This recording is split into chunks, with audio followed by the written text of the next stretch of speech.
I think the doll in my closet is watching me. There's a doll in my closet, and I don't know what to do with it.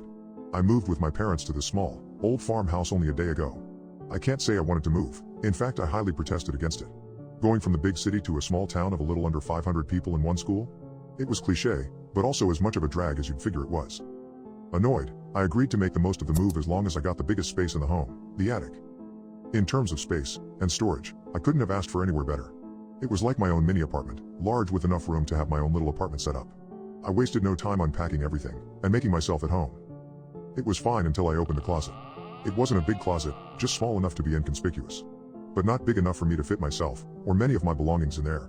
But I found it had a resident of its own quite quickly. To my surprise, it wasn't dirty or old. In fact, it looked brand new, a little girl with 2 blonde pigtails and a painted-on smile. She looked brightly up at me and seemed harmless enough that I told myself we would have to get a hold of the previous owners to see if their daughter had lost a toy. But of course, moving is hectic, and by the time I put myself down to bed for the night I'd all but forgotten about it. Until the scratching started. It was quiet at first, but the louder it became, the more disturbed I was. My first and most logical fear, of course, was rats. But in the darkness of the room I quietly notated that I could see none of the small buggers around.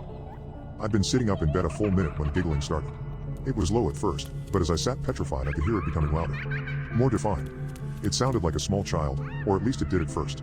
The louder it became, the deeper and raspier it did too. I could tell it was coming from the closet.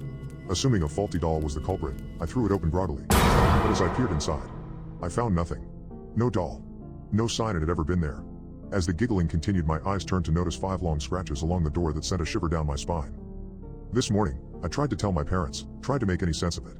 But their answer stumps and terrifies me. Jacob, the attic doesn't have a closet. Tonight, I sit on my bed staring at the closet door only I seem to see. As it creaks open, and the giggling begins, there's nothing sweet or innocent about it.